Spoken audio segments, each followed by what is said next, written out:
Now let's talk about the Arab slave trade, but properly. A lot of people online don't even know where to start with this story. But the truth is, the Arab slave trade didn't begin with Islam and it didn't begin in Africa. Slavery already existed in Arabia long before the 7th century.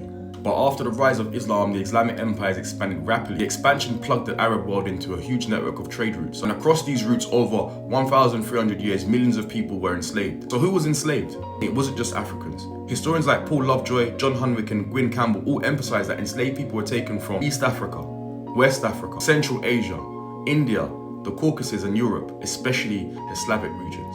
In fact, the word slave in English comes from Slav, because so many Slavic people were enslaved in the medieval Arab world. So this wasn't only a black or African system, it was multinational, multi-ethnic, and incredibly complex. What kind of slavery existed? It included domestic servitude, military slavery, concubinage and reproductive exploitation, eunuch slavery, agricultural labor in certain regions, and large-scale plantation work in East Africa during the 18th and 19th centuries, especially Zanzibar's clove plantations. And by the 1800s, Zanzibar became one of the largest slave ports in the world under Omani rule. Historians estimate that between 40 to 50,000 enslaved Africans were trafficked annually through its ports. Did the Arab slave trade influence Europe? Some historians say yes, but only as context, not blueprint. Here's what scholars like Lovejoy, Hunwick, and Bernard Lewis actually argue.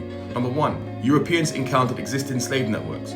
When the Portuguese arrived on the coasts of West and East Africa in the 1400s, they found established Arab and Swahili trading systems already operating. Number two, Europeans saw that African enslavement was already economically viable. Number three, Europe transformed slavery into something entirely new. Historians like Orlando Patterson, David Bryan Davis, and Joseph Miller all say the same thing.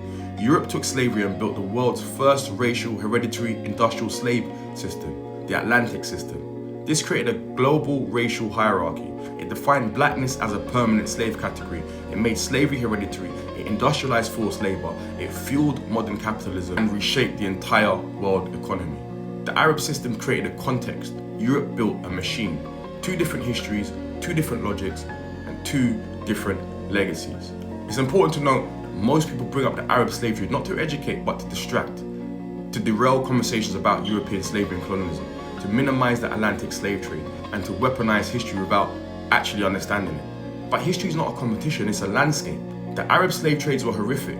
The Atlantic slave trade was unprecedented. Both are essential to understand, but they are not, and were not, the same. History only becomes dangerous when people refuse nuance and context. Studying the Arab slave trade matters, and studying the Atlantic system is essential, and understanding the difference between them is how we stop using history as a weapon and finally start using it as truth.